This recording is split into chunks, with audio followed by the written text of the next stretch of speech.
Boxing update mga tol, IBF Cruiserweight Champion at the ring champion na si Jay Opetaia panalo via knockout sa round 4. Nakalaban ni Opetaia ang kapwa Australiano na si David Nica. Bago ang laban may kartada si David na 10 wins 9 KOs walang talo. May tangkad dito na 6'6" pero hindi tumagal sa kamao ni Opetaia. Dahil sa loob lamang ng round 4, tumiklop si David Nica matapos tamaan ng mabilisang uppercut. Nakabangon agad si David Nica pero halatang groggy pa ang tuhod. Nagpatuloy ang laban at hindi na pinatagal ni Opetaia. Tinamaan ulit sa sentido si David Nica at napakapit sa tali. Hindi na stable ang balanse ni David Nica hanggang tinamaan ulit ng solid sa muka at nakatulog na si David.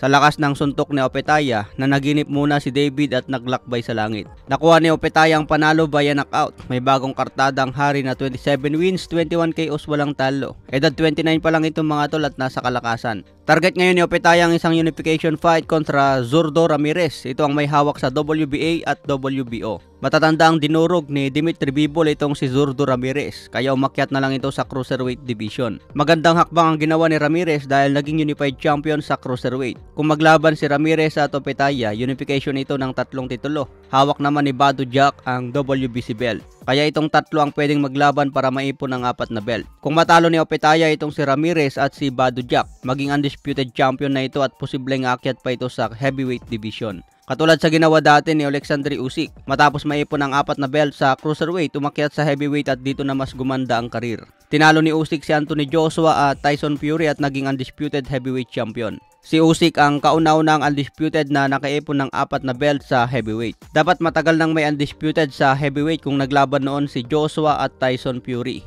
Pero parehas kasi nagpapataasan ng presyo at may pride kaya hindi na ikasa ang laban. Kung hindi papatagalin ni Opetaia ang karir sa Cruiserweight Division, pwedeng akyatin si Usyk bago pa magretiro.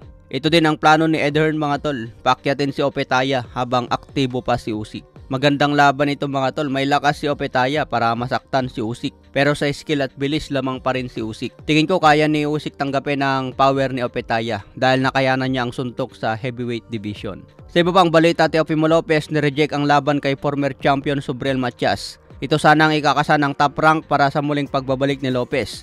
Ayon sa report, babayaran naman si Lopez ng above minimum contract. Hindi ganun kalaki ang bayad kay Lopez pero pasok pa rin sa minimum contract niya. Pero hindi ito nagustuhan ni Lopez dahil naghanap ng big fight na pwedeng kumita ng mas malaki. Okay mga tol, hanggang sa muling update.